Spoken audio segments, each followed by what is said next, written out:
Muy buenas tardes y bienvenidos a una nueva reunión de estos conversatorios sobre historia marítima que hemos venido haciendo prácticamente desde el mes de abril. Estamos, como ustedes saben, a punto de conmemorar los 500 años de una tremenda hazaña que fue la primera circunnavegación al globo terráqueo, que en su etapa más importante, al menos desde nuestro punto de vista, fue el descubrimiento y el cruce por lo que hoy día conocemos como Estrecho de Magallanes, precisamente porque fue hecho por la expedición que lideraba Hernando o Fernando de Magallanes. Se ha hablado mucho de este tema y se ha contado mucho la historia, y lo que queremos hoy día es concentrarnos no tanto en la historia formal, sino en los hechos más curiosos, más insólitos, menos conocidos, el dato especial, aquellas cosas que generalmente los libros no cuentan y que nuestros distinguidos invitados de hoy nos van a relatar con detalle en una conversación informal, relajada, a la cual también invitamos que ustedes participen con sus preguntas a través del chat tanto de Facebook como de Instagram. Así que quiero dejar con ustedes en primer lugar a don Patricio Fuenzalida, que es ingeniero forestal y fanático desde hace muchos años de la historia, y a través de ello se ha integrado al Instituto de Conmemoración Histórica y ha hecho unas grandes investigaciones sobre este tema del cruce del Estrecho, de la circunnavegación de Magallanes y muchos otros temas más. También tenemos con nosotros hoy día al contraalmirante Víctor Zanelli, que nos va a acompañar y que es la persona encargada por la Armada de Chile para coordinar las actividades conmemoratorias del descubrimiento del Estrecho de Magallanes. Él, por supuesto, aparte de toda la organización, que lamentablemente hoy día muchas de esas actividades no se van a poder realizar por nuestra pandemia, pero él es un gran investigador, un gran conocedor y gestor cultural. Así que dejo con ustedes a don Patricio Fuenzalida y el almirante Víctor Zanelli. Por favor. Bien, Patricio, tú llevas la conversación, un placer conocer a Patricio, no nos conocíamos, y es muy interesante saber todas estas cosas del viaje que no se hablan, porque cuando la gente habla del descubrimiento del Estrecho, es como si hubiesen pasado de un lugar a otro así instantáneamente. Así que, Patricio, por favor, con tu experiencia, lo que has investigado, conversemos. Fantástico, fantástico. Yo había preparado, Víctor, algunas imágenes que me gustaría compartir con los que nos acompañan hoy día. Y vamos conversando, Víctor, si te parece. Claro. Tú como experto navegante y también conocedor de la historia, yo creo que esperamos que sea un aporte para todos los que están frente a las cámaras. Aquí tenemos una frase muy bonita, ¿no es cierto?, el gran cronista de las Indias, ¿no es cierto?, Antonio de Herrera y Tordesillas, ¿no es cierto?, destacando un poco la labor que significó esta hazaña de Magallanes. Veamos. Un poco esto, ¿por qué ponemos ahí que no era el proyecto, no era la ruta, no era el hombre? El proyecto no era circunnavegar el mundo, el proyecto era abrir una ruta comercial, ¿no es cierto?, hacia las Indias orientales, ¿no es cierto?, que le permitiera a la corona española, ¿no es cierto?, ir en busca de todas las riquezas que ahí había, ¿no es cierto?, y que en este momento estaba la disputa en ese momento con Magallanes. Magallanes estaba convencido que le correspondía a la corona española, ¿entiendes? Claro. Entonces, por eso decíamos que no era el proyecto no era la circunnavegación, sino que era abrir una ruta comercial. La ruta tampoco, se suponía que al abrir un camino hacia las Indias navegando hacia Occidente, era esta ruta de ida y vuelta, porque se suponía que, de acuerdo a la capitulación real, no podía navegar por agua portuguesa, ¿no es cierto?, que había sido declarada así en los tratados de Tordesillas y la intercadetera, la una intercadetera antigua. Entonces tampoco era la ruta esa la que finalmente se hizo. Y tampoco era el hombre, porque el Cano nunca fue capitán en la partida, los capitanes eran otros, ¿no es cierto?, de las 5 naves. Y es capitán al final, nomás cuando después de la muerte de Magallanes, ¿no es cierto?, y tienen que ir desde Filipinas y llegan finalmente a las Molucas. Claro. Ahí él se pone al mando, ¿no es cierto?, de la victoria. Y Gran desafío para el Cano, o sea, y devolverse no por la ruta que le había dispuesto el rey Carlos I, sino por la ruta que correspondía a Portugal. O sea, además de estar en otros mares, tener de la contraparte, o sea. Seguro, y de hecho se vio solamente obligado a tocar tierra al final. Sí. Él no toca tierra, transita todo el Índico, ¿no es cierto? Y después sube por el Atlántico y ya cuando no puede más porque se le está muriendo la gente. Claro. Ahí tiene que tocar Ahí me gustaría comentar algo, porque era la primera vez que el Cano se iba a encontrar con el famoso Cabo de las Tormentas o el Cabo de Buena Esperanza, descubierto por Bartolomé Díaz en 1488, que es el primero que cruza. O sea, él llega a una zona desconocida para la navegación de España en esa época. O sea, también es un gran mérito del Cano sobrepasar el Cabo de Buena Esperanza y llegar a las Islas Cabo Verde. Seguro, y tal como tú mencionas lo de Bartolomé Díaz, digamos, en el momento que él logra pasar el cabo, doblar el cabo, ya por así decirlo, tenemos a la India a la vista. Entonces ahí ya se abrió una gran posibilidad con Portugal, que después aprovechó muy bien Vasco de Gama 10 años después. Pero Patricio, tú sabías algo muy interesante. ¿Por qué los portugueses inician este reconocimiento por la costa occidental de África para llegar a buscar otra ruta, para la ruta de la seda o de las especias después de la caída de Constantinopla? En 1453, ¿no es cierto?, cae el Bizancio, ¿no es cierto?, el Imperio Bizancio, ahí lo estamos mirando arriba, y que era la forma en que llegaban todas las mercaderías, ¿no es cierto?, desde China arriba Asia, por el Mar Negro hacia el Mediterráneo. Bueno, cuando avanza el Imperio Otomano, ¿no es cierto?, luego de Constantinopla, que tú conoces muy bien, ya esa ruta se complica, ¿no es cierto?, ya porque estaban, como ellos decían, el turco ya estaba ahí dominando las naves otomanas, ¿no es cierto?, complicaban a los genoveses y a los venecianos, que eran los que tenían la primacía del comercio de las especies que venían de Oriente. Entonces, es un hito eso. Por eso ahí dice cuál es la oportunidad que ve Magallanes. Ahí está la toma de Constantinopla. También en 1517 aparece Martín Lutero, que complicó un poco el panorama de Carlos V, porque lo hizo focalizarse a España más en la contrarreforma que había generado Martín Lutero, ¿no es cierto?, que se estaban alineando los países europeos tanto por el catolicismo o por la reforma luterana. Entonces, a eso a Carlos V le complicó y necesitaba recursos, ¿no es cierto?, y de dónde los sacaba. Entonces vio con buenos ojos, todo eso se fueron juntando para que esto fuera viable. Había muerto Maximiliano de Habsburgo, el abuelo de Carlos V, en enero de 1519, y no olvidemos que Carlos I de España llega a España en 1518. Jovencito, 19 años, sin hablar castellano. Entonces, cuando muere su abuelo, él tiene que ir a asumir, ¿no es cierto?, el Imperio Romano Germánico.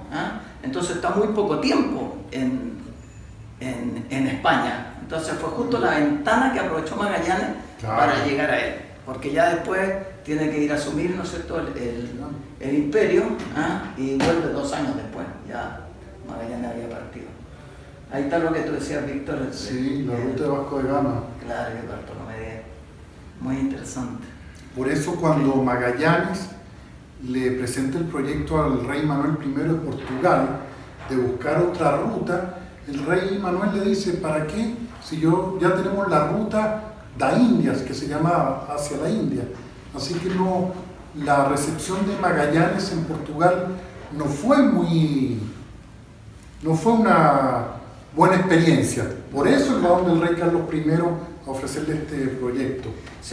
Y tal como tú dices, Víctor, yo creo que gran parte de la gesta de Magallanes se empieza a generar en este gran convencimiento. Siempre se ha hablado del secreto de Magallanes, porque ¿cómo puede una persona venido de otro país pedirle al rey que le financie una expedición, ¿no es cierto?, para ir en busca de un camino que nadie había hecho y que no tenía ninguna certeza, por lo tanto tiene que haber tenido algo más allá de los planos que, como tú sabes, Sí. ¿no es cierto?, estaban en ese momento a disposición. Yo vi, Patricio, que tú ibas a hablar de Martín de Jaime o Martín de Bohemia, Sí, claro.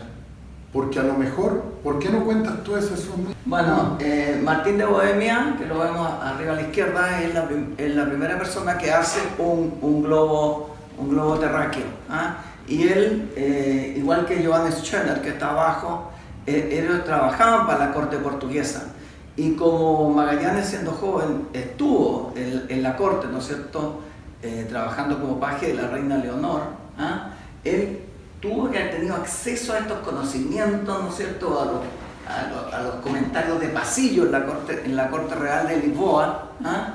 Y por ahí fue él generando esta idea, ¿no es cierto?, sí, en función de toda esta documentación que existía, que le hicieron tener tal certeza que pese a que el rey Manuel, como tú dices, le dijo que no, él dijo, bueno, cruzo la frontera y voy a España con mi proyecto.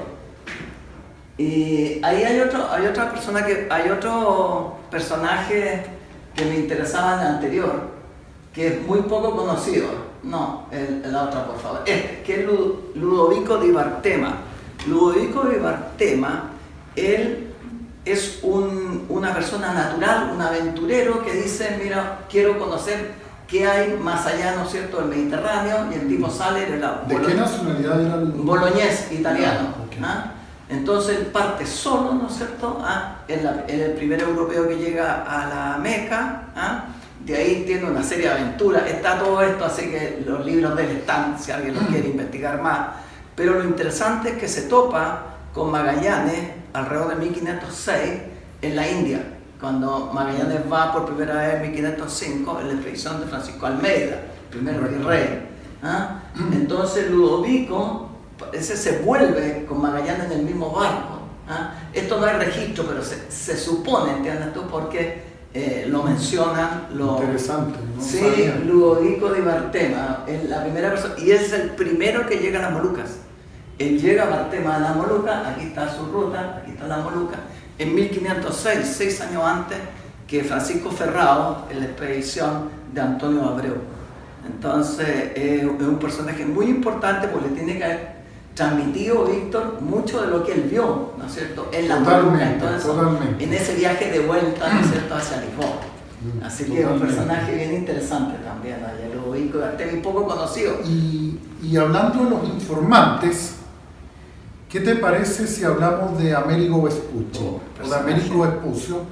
Porque Américo Vespucio, siendo florentino y mercader, comerciante, trabajaba en Sevilla y se embarca en 2 expediciones españolas a este sector de América ya descubierta por Colón, pero en el tercer viaje Américo Vespucci, ¿A qué latitud llegó Víctor Sur? Llegó hasta los 48 grados sur. Bien abajo. Y es una expedición, el tercer viaje de Américo Vespucci es un viaje financiado por el rey Manuel I de Portugal, porque el rey Manuel le había llegado la información de que había un navegante, siendo el comerciante, pero había un navegante florentino que había ya descubierto cómo calcular la longitud, que la longitud era el gran enigma de la época hasta que no se descubre el cronómetro en el siglo XVIII, ¿verdad? Y había escuchado, este florentino tiene un método a través de las distancias lunares de calcular la longitud, y hacen una expedición a esta costa oriental de América. Hay una imagen ahí que le vamos a pedir a Eduardo que la coloque. Fue el primer piloto mayor de la casa. Claro. Esto es resultado del tercer viaje de Américo. Y en este tercer viaje de Américo, él escribe sus cartas a Pier Soderini, que era uno de los gobernantes de Florencia, era uno de los gonfaleiros que había, de los estandartes. Y esas cartas y lo que él escribe, sus crónicas, llegan a un cartógrafo alemán, Martin Walsemiller, que en 1507 saca esto, el mapamundi que se llama Universalis Cosmographia, y aparece esa costa de América, la costa sur de América, muy bien dibujada, y le pone América a esta parte del continente. Por primera vez. Por primera vez, este es el primer antecedente que vemos América.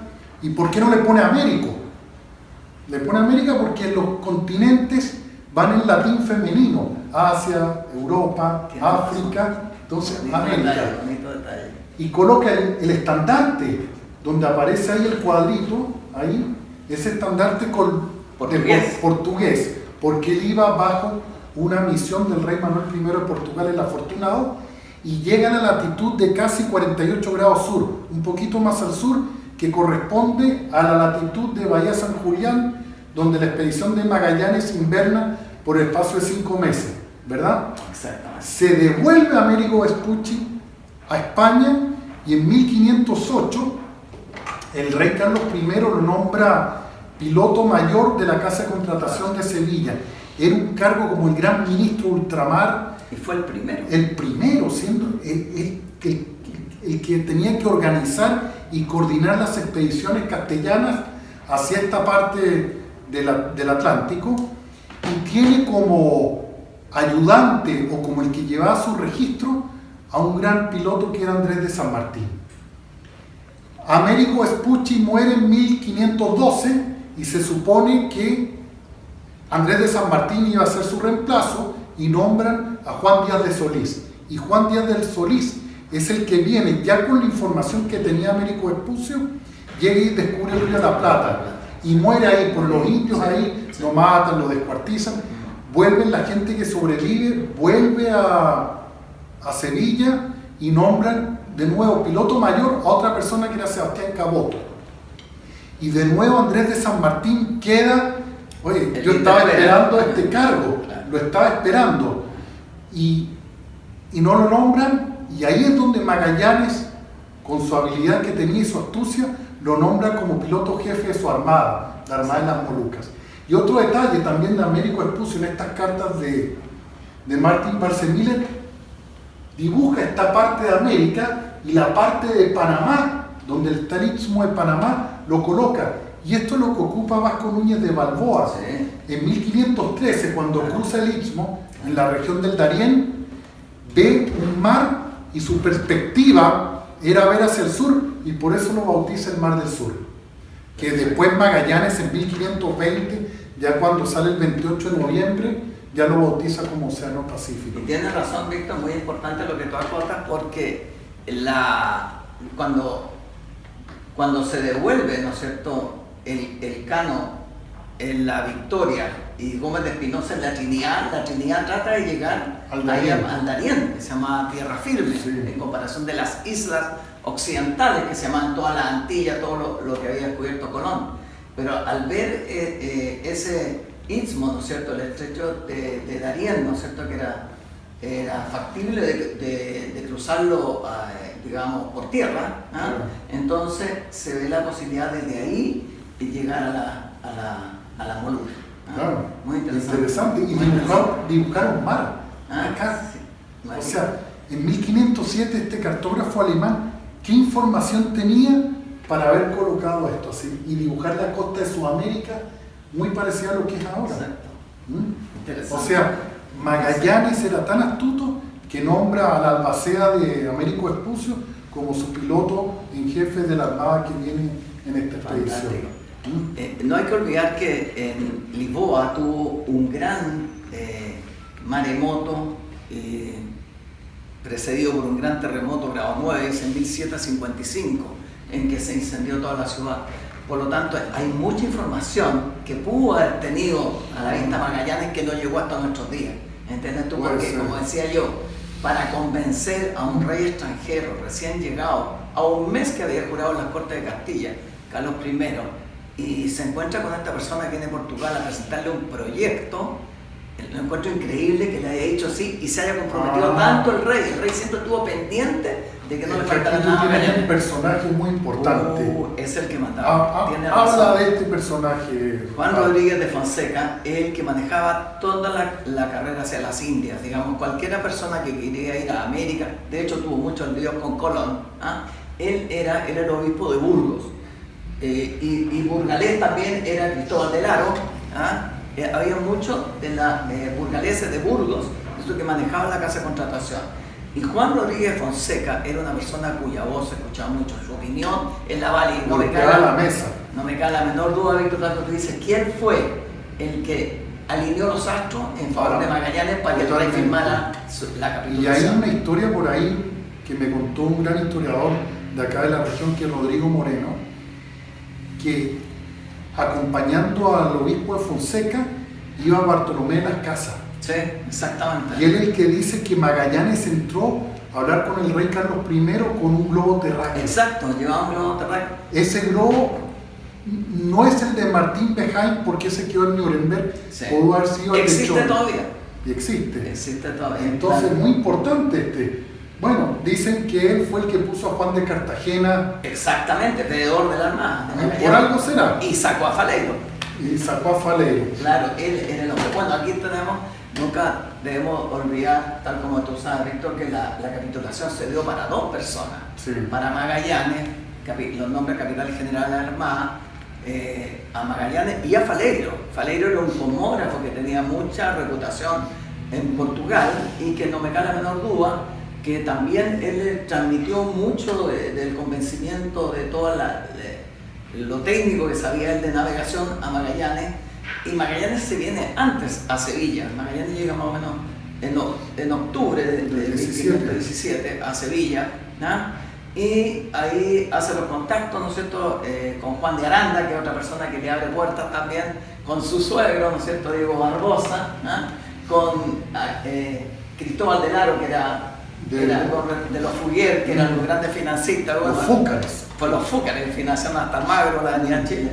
Entonces, era gente, todo esto se tuvo que alinear. Todo se le alineó. Todo alineó, pero por es eso, increíble. Por eso me gusta Magallanes, su astucia. Qué persona, porque era militar. Era totalmente militar. Entonces la astucia de tener que todo se le fue dando para que el rey Carlos I hiciera las capitulaciones. Increíble, increíble. Y como decía yo, digamos, cuesta concebir, porque uno que en los tiempos actuales presentar un proyecto para que alguien lo apruebe, le preste la plata y todo eso, pasa mucho tiempo. Una reunión con el rey, habiendo primero pasado... Bueno, ¿y cuánto se demoró Colón para que los reyes católicos le aprobaran su proyecto? Habiendo partido con Portugal también. Claro, y después se fue a Inglaterra, a Francia. Claro.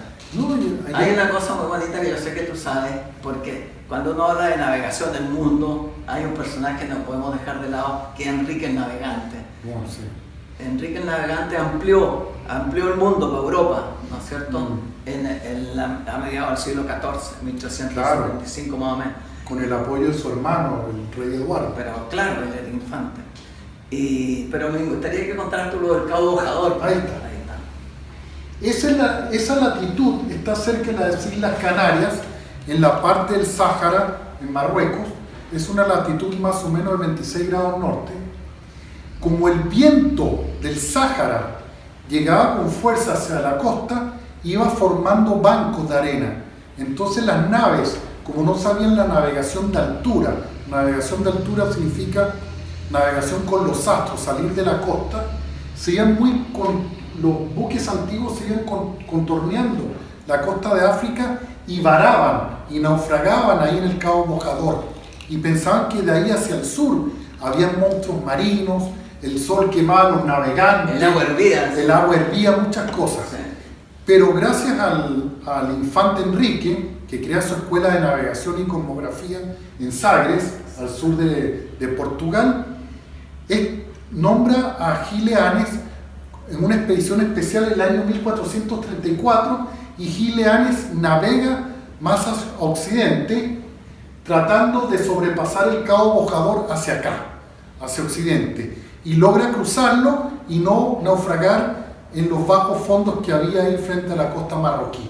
Ese fue un hito. Ese es el hito que inicia la era de los grandes descubrimientos. Exacto, y eso permitió a Bartolomé Díaz y seguir hacia abajo, llegar al Cabo de las Tormentas, después llegar, ¿cómo se llama? Vasco da Gama, llegar a la India. Bueno, ya sé, eso es un hito de es un hito poco conocido, eso de Cabo Bojador, realmente. Sí. Está registrado. Muy interesante. Sí. Y todas las cosas se van concatenando todos estos descubrimientos, el descubrimiento o la invención de nuevos sistemas de navegación, de los instrumentos de navegación ahí los tenías, ¿verdad? Sí.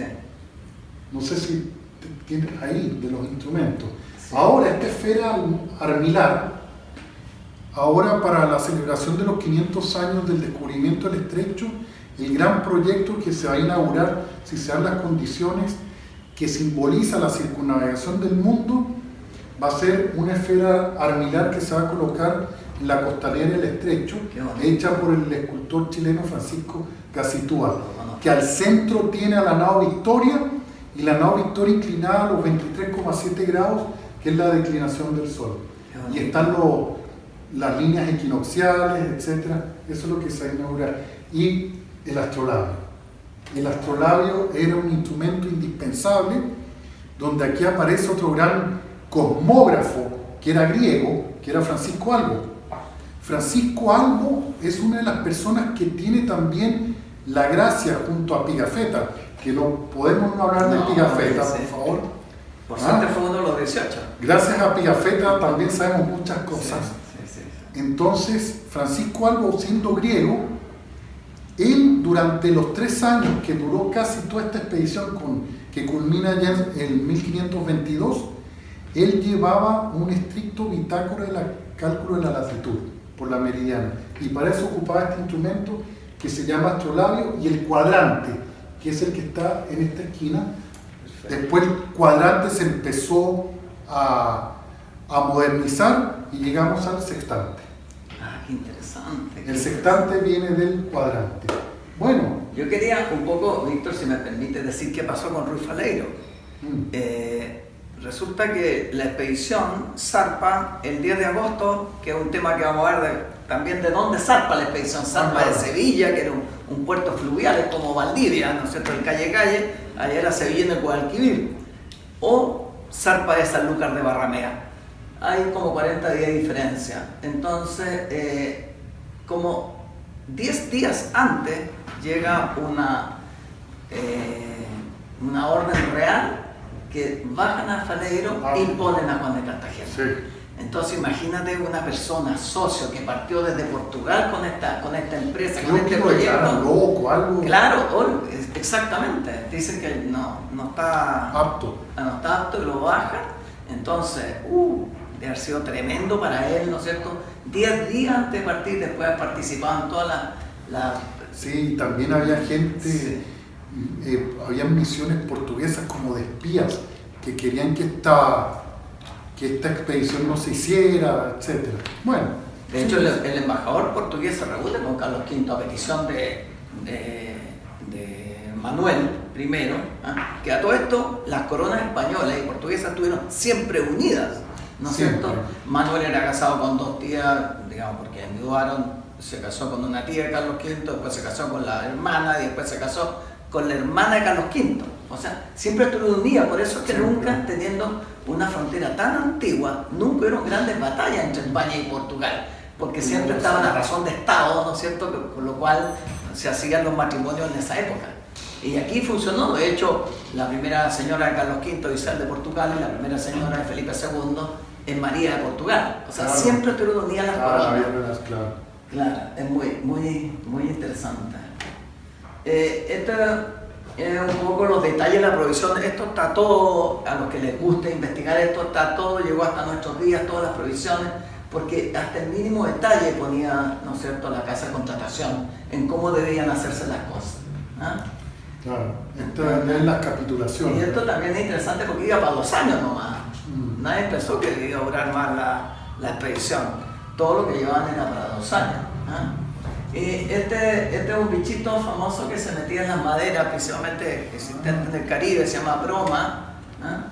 Y la broma es que un molusco tiene una forma como de gusano. Ese que carcomía. Claro, carcomía y al otro lado está el escorbuto, que ya sabemos lo que provocaba. Pigafetta lo relata muy bien, era tremenda esa enfermedad, cómo moría la gente. Y el otro detalle que me interesaba, Víctor, también es la del lado, de decir que la reina, la mamá de Juana la Loca, siempre fue la reina, o sea, toda la documentación legal parte con doña Juana y el rey Carlos. No firma Carlos solo, lo hace en nombre también de su madre, nosotros que estaba recluido en Tordesillas. Sí. Pero es interesante eso porque nunca dejó reina, incluso fue reina más años que su hijo. Y acá al lado también está el Palacio Pimentel, que se supone que es el lugar, el único lugar, no tal como está ahí, donde se habían reunido, ¿no es cierto?,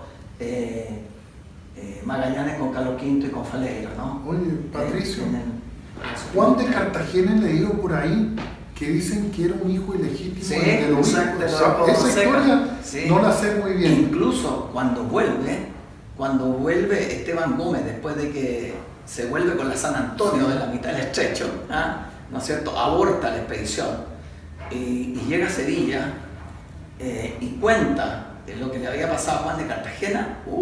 Entró el cólera Ya vamos a llegar a ese obispo. al momento de Pero San sí, dicen que era variante.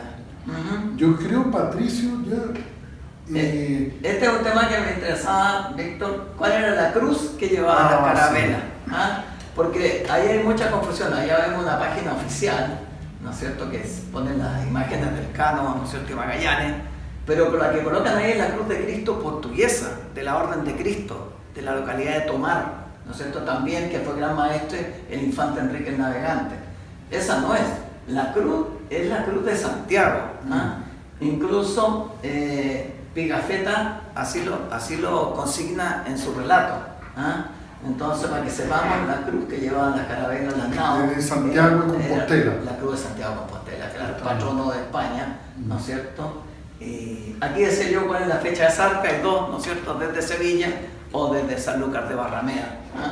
En el intertanto de estas dos fechas, Magallanes hace Comentémosle a su nuestros testamento. auditores que Sanlúcar de Barrameda está casi en donde termina el Guadalquivir, en la desembocadura. Ahí está el puerto de Sanlúcar de Barrameda. Y ahí donde las naves se hizo todo el habituallamiento y el abastecimiento de las naves antes del zarpe. Pero sí, bueno, como está Pigafetta, tienes que hablar de Pigafetta, cómo llega. Pigafetta es increíble porque es como lo que uno llama supernumerario. Él no tenía un trabajo, no era, digamos, su pega es esta, no. Él dice, quiero yo ir, no sé, para conocer y para relatar lo que yo vea. Dice, ¿entiendes esto? y bueno, y en el manifiesto de pasajeros, o sea, de los que iban acá, sí, aparece Pigafetta como el sobresaliente. Ahí dice, era súper culto. pero sobresaliente también en esa época no era porque sobresalía por sus méritos, Sino porque le sobraba. lo añadieron, claro. Era una persona Así que es. sobraba. Claro.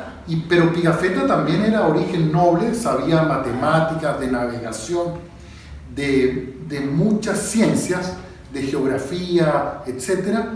Y su apoderado era el representante del Papa en España. El nuncio, claro. Era como el nuncio, Sí, ¿verdad? El sí. obispo Chiericati. Claro, exactamente. Y él es el que influye para que Pigafetta entre en la expedición. Seguramente habló con Fonseca. Y claro, Fonseca, por eso el poder de Fonseca acá. Increíble. Y ahí Magallanes también Claro. vio a Pigafetta. Bueno, sigamos con Así Pigafetta. que es muy interesante. Por suerte, como decíamos al principio, Pigafetta fue uno de los 18 que logra completar la vuelta con el Cano. Ahí tenemos una imagen del puerto Las Mulas en el Guadalquivir en Sevilla, ¿no es cierto? Ahí están todos los arenales. La Torre del Oro. La Torre del Oro, exactamente, ahí está el Guadalquivir con las naos, ¿no es cierto? Y aquí está todo el comercio, en fin. Así que interesante. Aquí está ambos testamentos, el testamento de Magallanes, ¿no es cierto? Y el testamento del Cano, en que realmente nada se pudo cumplir. El testamento de Magallanes lo hace, como decíamos, cuando la parte de la expedición desde Sevilla a Sanlúcar de Barrameda, él no va en esa expedición, se va aparte porque está haciendo claro. el testamento. Y todo lo que consigna ahí, ¿no es cierto?, que cómo iba a repartir, digamos, todo lo que le correspondía a él, en fin, qué sé yo, fantástico. Y al final, digamos, ya sabemos en qué termina Magallanes, ¿no es cierto?, el 27 de abril de 1521, y su señora mueren sus dos hijos. Vale decir, cuando se completa la circunnavegación por el Cano, no existía la familia Magallanes. Había muerto su señora Beatriz de Barbosa, ¿no ¿no es cierto? Hija de Diego de Barbosa, hermano de Duarte Barbosa, que lo acompaña en la expedición, que muere también con él. Sí. Entonces, nadie pudo cumplir el testamento de Magallanes, no había nada, porque le había nombrado a su señora, ¿entiendes tú? Y nombra a Sancho Matienzo, que lo tengo ahí, Sancho Matienzo, que era el tesorero de la casa de contratación, o sea, todo el tema de las plata, en qué gastar y todo eso, era el hombre de confianza de Fonseca en la casa de contratación. Y Magallanes lo nombra albacea en su testamento, a Sancho Matienzo. Y el testamento del Cano, ya sabemos que el Cano muere en la segunda ida, ¿no es cierto?, la segunda pasada por el estrecho, no alcanza a llegar porque muere en el Pacífico, ¿ah? Y está presente en ese testamento Andrés de Urdaneta, que fue el que encuentra finalmente la forma de volver desde las Molucas, ¿no es cierto?, a tierra firme y después a Acapulco, y ahí se estableció una ruta que fue la que prevaleció por sobre el estrecho, que fue el galeón de Manila por 250 años. Entonces él firma una de esas firmas de Urdaneta que acompañaba a El Cano. Aquí la Armada Española en 1944 cumple uno de lo que había dejado El Cano en su testamento, que dar unos maravedíes, ¿no es cierto?, unas platas, ¿no es cierto?, a la iglesia de la Santa Faz de Santa Verónica. Santa Faz es por el paño de la Verónica con Cristo, porque se llama Santa Faz en Alicante, y él dice, dado que yo no podré ir, dice. Entonces la Armada Española después cumple con eso y va. Entonces ninguno de los dos testamentos se pudo. Patricio, ¿cómo estamos con el tiempo, Eduardo? Estamos en la mitad, justo. Ya, ok, perfecto. Sigue, perdón, Patricio, sigue. Bueno, parte 5, bueno, aquí también tú conoces muy bien esto, Víctor, esta parte.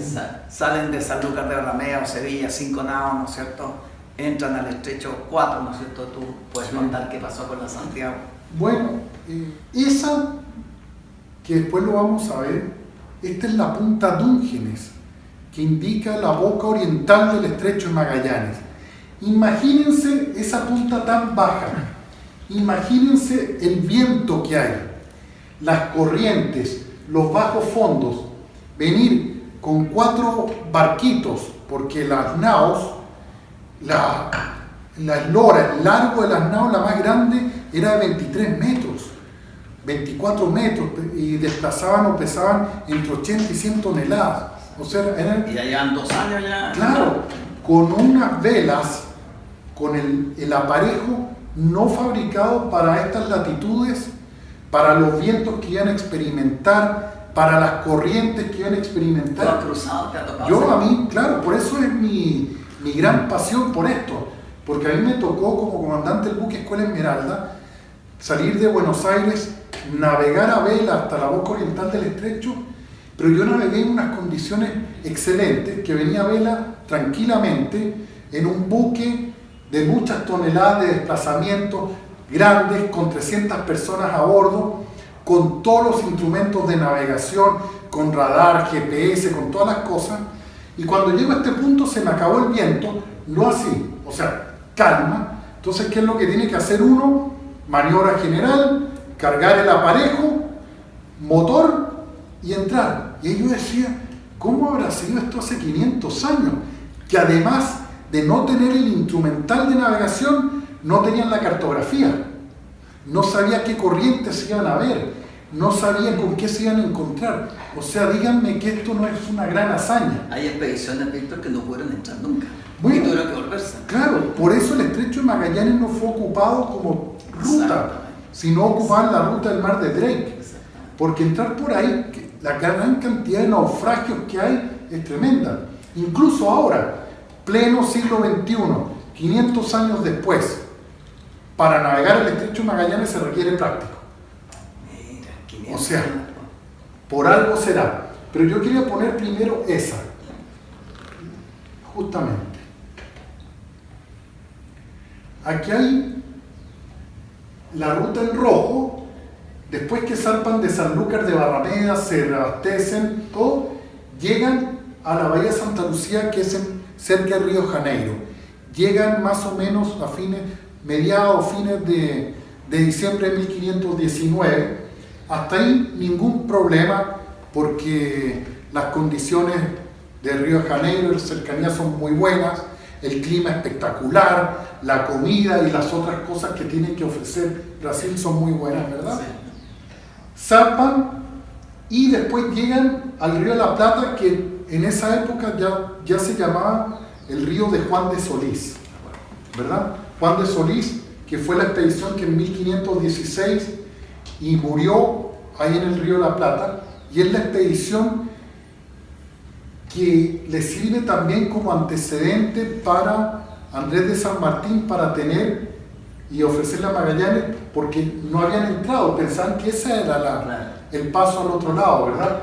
En el Río de la Plata, y ahí se quedan, son 22 días que llegan como el 10 de enero, 11 de enero de 1520 hasta febrero, y en febrero zarpan y se vienen a San Julián, que recalan en San Julián el día 31 de marzo, llegan un día sábado, 31 de marzo si no me equivoco, y el 1 de abril, ese domingo era Domingo de Ramos. Por eso Magallanes celebra la primera misa en lo que después es Argentina, el 1 de abril de 1520, y después viene, que te lo quiero dejar a ti, el motín y todas estas cosas ahí en San Julián. Exactamente. Bueno, tal como tú dices, cuando Magallanes viene navegando, por así decirlo, costeando África, de repente se tira hacia, ¿no es cierto?, ¿Y por qué se tira? Surpueste. Porque aprovecha los vientos alisios. Bien, exactamente. Esa es. Entonces, siempre Juan de Cartagena, ¿no es cierto?, que él se creía, porque había sido nombrado, ¿no es cierto?, por el rey, con todo el beneplácito del obispo de Fonseca, se creía tan capitán, ¿no es cierto?, como Magallanes. Entonces, Magallanes incluso le decía que él lo tenía que saludar como capitán general, sí, no como capitán. Y un poco se revela ahí porque no le había mostrado la derrota que había que seguir. O sea, ¿para dónde vamos? Le decía, ¿por qué usted cruzó? No vamos a seguir la ruta, digamos, por el cabo de África. Entonces, ya ahí habían partido un poco con problemas. Y aquí, la primera persona que muere, no sé si tienes... sí. La primera persona que muere, que aquí está la relación, ahí dice Anton Salomón, 1519, precisamente, tal como tú contabas, en Brasil, fue el primero que muere y casi a los 3 meses de haber zarpado. Y es bien curioso porque muere de una forma sodomítica, se dice, en la relación. Me parece que lo encontraba con alguna actitud, ¿no es cierto?, para la época un poco... no permitía, claro, y lo ejecuta, lo mata. Entonces ahí Juan de Cartagena un poco se enoja también con esta situación de Magallanes, ¿ah? Y ya venía con esa sangre en el ojo, por así decirlo, ¿ah? Y se encuentra con el tema en San Julián. ¿Y qué pasa? Que en San Julián, ¿no es cierto?, obviamente la búsqueda del paso ya se está demorando un poco, por lo tanto tienen que invernar, por así decirlo, en esta bahía de San Julián. Y en ese momento ya había un poco de descontento entre los capitanes, ¿no es cierto?, de las otras naves. Y ahí sucede se rebelan, ¿no es cierto?, y se toman 3 naos, ¿no es cierto?, y que era Quesada, Luis de Mendoza y Cartagena, ¿eh?, los capitanes, y por el otro lado queda Gómez de Espinosa con Magallanes. Entonces, creyendo que ya tenían, digamos, ganado el lugar y aquí nos devolvíamos, ¿no es cierto?, Magallanes logra revertir la situación porque mandan los botes, una chalupa, unos tipos escondidos, ¿no es cierto?, ¿ah? Y da vuelta porque mata a Luis de Mendoza. Lo primero que hace es decapitar a Luis de Mendoza. Bueno, hay un escudo de Gómez, sí, a propósito de lo que tú estás aquí. Si tú te fijas, este es el escudo que le regala Carlos V a Gómez de Espinosa cuando vuelve, ¿ah? Y si tú ves, ahí está una mano con la cabeza de Luis de Mendoza, ¿ah? A propósito de lo que tú dices, sale en el escudo. Gómez de Espinosa era el que debería haber hecho, debería haber llegado primero con la Trinidad, que era la nao capitana. Entonces, pero ya sabemos que no lo pudo lograr, y el Cano sí lo logra por la ruta de... Este era otro amotinado, el Gaspar de Quesada. Sí, el Gaspar de Quesada también lo descuartizan. ¿Ah? Y el capellán de la expedición era Pedro Sánchez Reina. Exacto. Es el que hace la primera misa ahí en San Julián. Y también, como estaba, ¿cómo se llama? Con Juan de Cartagena, estaban unidos en él. Magallanes los destierra y los deja ahí. Y cuando se vuelve la nao San Antonio con Esteban Gómez, los tratan de encontrar a la vuelta y no los pillan. No. Entonces ahí desaparecieron. Y por eso es que la primera misa en Chile no es de Pedro Sánchez, sino de Valderrama. Exactamente, muy interesante. Y también ahí hay una historia con dos patagones que suben a bordo. Verdad, claro. Claro, dos patagones, uno que Pigafetta incluso hace como un diccionario de palabras, ¿no es cierto? Sí. Y lo incluye en su relación. Muy ¿Qué bien. significa cada palabra del patagón? Claro, incluso, y los patagones estos cuando veían, se asustaban y veían como el demonio, que se decía una palabra, Setebos. setebos, ¿verdad? Setebos, esa palabra como el demonio, Claro. la usa Shakespeare en Mira. su novela La Tempestad. Cuando habla del demonio, habla de setebos. O sea, tuvo que haber leído Shakespeare tuvo que haber leído a Pigafetta de todas maneras. Perfecto. ¿Mm? Aquí hay otro tema interesante que... Pero ¿por qué esto no lo hablas al final? Bueno, Porque perfecto. estamos ya al final. Sí, aquí estamos... Lleguemos al estrecho. Aquí está el estrecho. Claro, por eso, lleguemos al estrecho mismo, por favor, Eduardo, para... Perdón por interrumpir. Nos quedan 10 minutos y aprovecho que tengo una consulta que me hacen acá, que nos hacen. Dice, ¿cómo describió Pigafetta a los habitantes de la Patagonia y del estrecho en cuanto a su fisionomía y carácter? Bueno, realmente después, tal como tú decías, de entrar al estrecho, solamente ven los fuegos de noche, ¿no es cierto? De ahí tierra de los fuegos, como dice uno de los mapas que estaba ahí. Pero no ven ningún indio durante el paso por el estrecho. Los ven en San Julián, entre San Julián y Santa Cruz. Y ahí suben a dos, y también eran Claro, tremendos. suben a Oniquén. Incluso Pigafetta relata que cuando le muestran un espejo, el tipo se echa para atrás y volteó a cuatro, dicen, ¿no es Sí. cierto? Eran Claro, tremendos. Pigafetta también, como era cronista, él le gustaba mucho la novela, o sea, también la aventura, y cuando escribía estos animales con el ombligo en la espalda, también hay que colocarse en lo que él se imaginaba. Seguro. Porque Gabriel García Márquez, cuando en 1982 recibe el Premio Nobel de Literatura, hace referencia como el primer novelista de aventuras a Pigafetta, por todas estas cosas que contaba. Seguro, y tal es así que cuando van de vuelta con el Cano, ¿no es cierto?, saliendo de Tidore, ¿no es cierto?, va contando que había unos seres Claro. raros, ¿no es cierto?, en esa isla, que eran unos enanos de este porte, qué sé yo, tal como tú dices, era muy Claro. de novela. Bueno, aquí me gusta este mapa hay que verlo, el sur está hacia arriba, y es un mapa de Pigafetta para que vean la calidad de Pigafetta, que no era cartógrafo para llegar a esto, donde pone acá Johan de Solís. El río de Juan de Solís ya lo pone Pigafetta. Esta es la entrada del río de la Plata.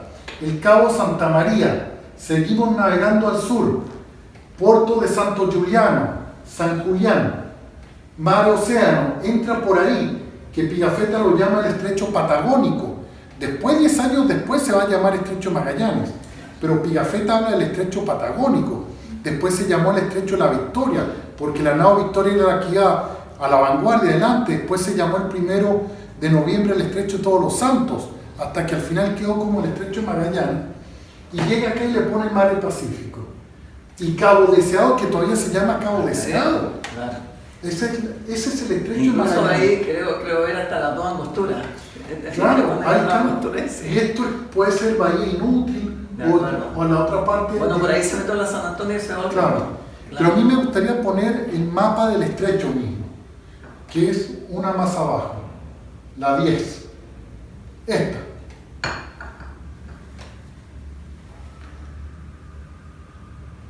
Para llegar al estrecho.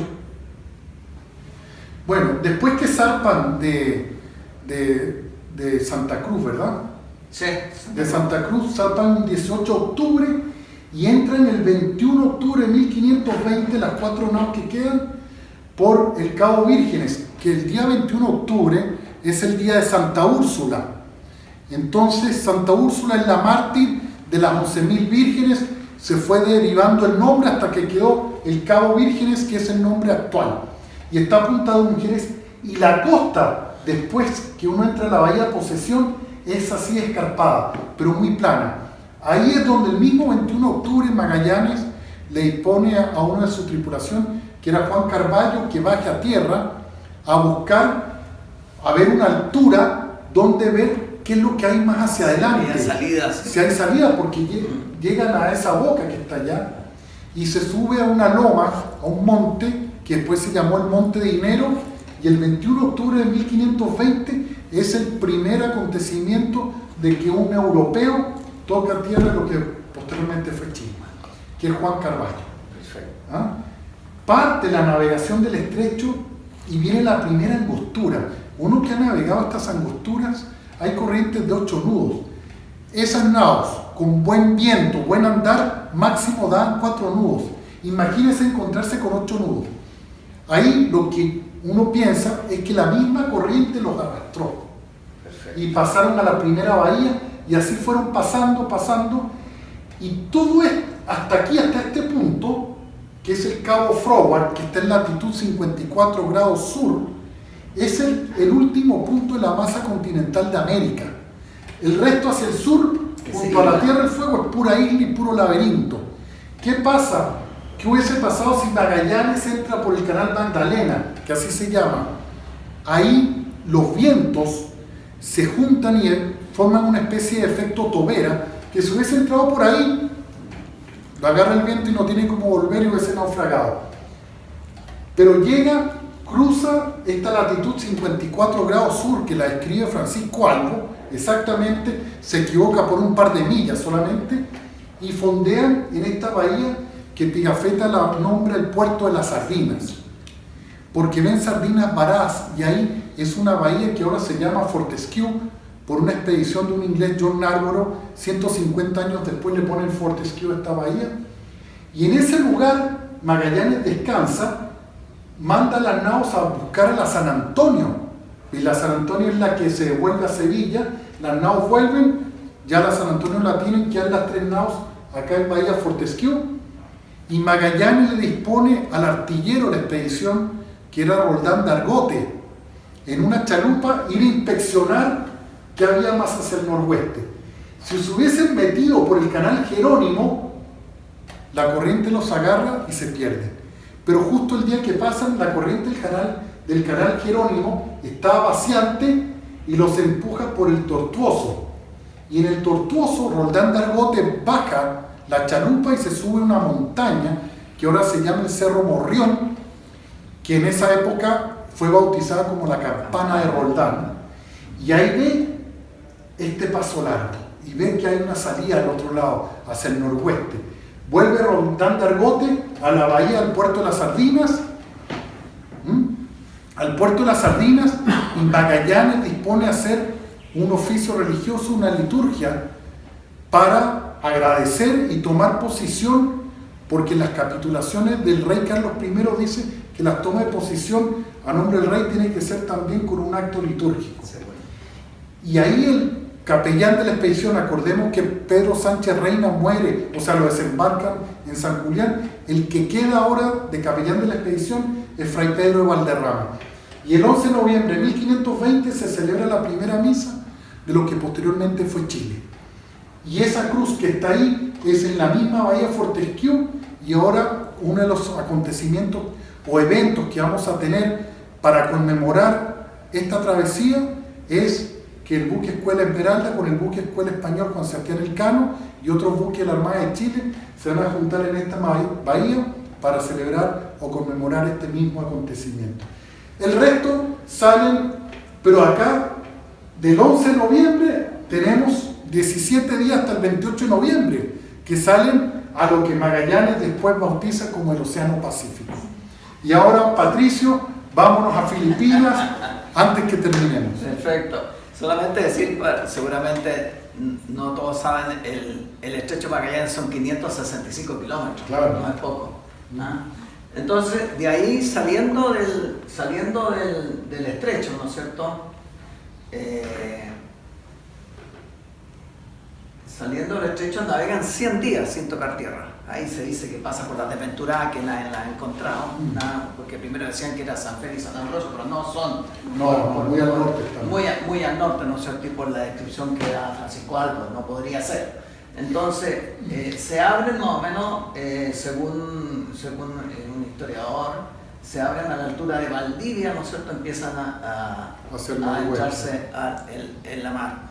Y navegan, cruzan la línea equinoccial, dicen, que a lo mejor ese puede ser un único error porque se pasa un poquito Magallanes al norte, porque las Molucas quedan justo en el Ecuador, en la línea equinoccial. Si hubiera seguido perfecto la línea equinoccial, topa con las Molucas, pero se sube un poquito y topa en Filipinas, que está inmediatamente arriba. Ecuador y estas son las Molucas. Exacto, exactamente. Y lo que está con rojo ahí arriba es donde toca la expedición. Mazagua, incluso ahí hay una que hasta el día de hoy, claro. Y bueno, ahí sabemos todo lo que pasó, pero lo interesante aquí como dato anecdótico desde que Magallanes sabe que está llegando porque Enrique, que era un esclavo que él había traído de Malaca en la expedición anterior que nosotros hablábamos, ¿no es cierto?, Francisco Almeida, él compra a este esclavo en Malaca, y él ve que él se puede comunicar con la gente. Entonces dice, estoy llegando porque este tipo lo traje de aquí yo. ¿Entiendes? Pero él toca en Filipinas y no Malaca. Malaca es hoy día Singapur, donde está Malasia ahí, claro. Este es el estrecho de Malaca. Exactamente, que todo era, hasta el día de hoy era un... Aquí está Singapur, Malasia, claro. El estrecho. Entonces, no está registrado la historia si Enrique fue después a su casa, por decirlo, en Malaca, porque si hubiera sido eso, habría que ver quién llegó primero, el Cano a Sevilla o Enrique a Malaca, ¿no es cierto? Exactamente. Y Enrique es indicado también por Magallanes en su testamento, que dice, si yo muero, tú eres libre y todo eso. Y ahí tiene un problema con Duarte de Barbosa, ¿no es cierto? Que le dice que no, que tiene que seguir él como esclavo, y ahí viene después... Muy interesante. Claro. Bueno, viene ya toda la historia, y primero Gómez de Espinosa es el jefe de la expedición, después el Cano al mando de la Victoria, y llega en septiembre de 1522 de vuelta ya a Sanlúcar de Barrameda, confirmando que la tierra ya es redonda. Exactamente. Y estos expedicionarios, estos que partieron con la nao Victoria desde Tidores, ¿no es cierto?, tratando de llegar a tierra firme, al Darién, al final no lo logran y tienen que volverse después de 6 meses de navegación. Yo creo que una tempestad de 12 días, la Trinidad iba cargada con el clavo, con todas las especias, y tienen que volver. Que hablaste del clavo, con el cargamento de la Victoria que llega a Sevilla después de los 3 años, se financió la expedición. Se pagó toda la expedición. Así era. Imagínate que hubieran llegado las 5 que partieron. Ese era el negocio. Ese era el tremendo. Con una nao se pagó toda la expedición. De hecho, después si nosotros vemos... Bueno, aquí un detalle porque Gómez de Espinosa, cuando lo toman los portugueses, cuando vuelven, al final pasa un periplo, al final terminan en la India y vuelven después de 5 años. Entonces, esta es la otra vuelta que nadie se acuerda, estos 5 que quedaron presos y que al final también llegaron. Así que... Muy interesante. Me gustó, Patricio, conversar contigo. A mí también, un agrado. Uno aprende siempre. Cosas que uno no sabía. Claro. Queremos agradecer a Patricio, a Víctor, que nos han ilustrado con estos conocimientos sobre la expedición de Magallanes, terminada por el Cano. Y este tema no termina aquí. Como ustedes ven, quedó mucho material, quedó mucho por aprender. Esta es una historia tremenda que, como decía Patricio, No fue el objetivo dar la vuelta al mundo, no fue el objetivo tampoco descubrir el estrecho, no fue el objetivo que llegara el Cano ni siquiera era capitán de alguno de los barcos, y sin embargo las cosas se fueron dando de tal manera que se logró algo quizás, visto en la perspectiva del tiempo, muchísimo más valioso, que es, como dicen algunos historiadores o científicos, el inicio de la globalización. Porque con la vuelta al mundo y con el descubrimiento de las rutas marítimas para poder dar esa vuelta, ya el mundo es una sola unidad comercial, que es lo que finalmente produce este movimiento que hasta el día de hoy es tan potente de la globalización. Muchas gracias, Patricio, muchas gracias, Víctor.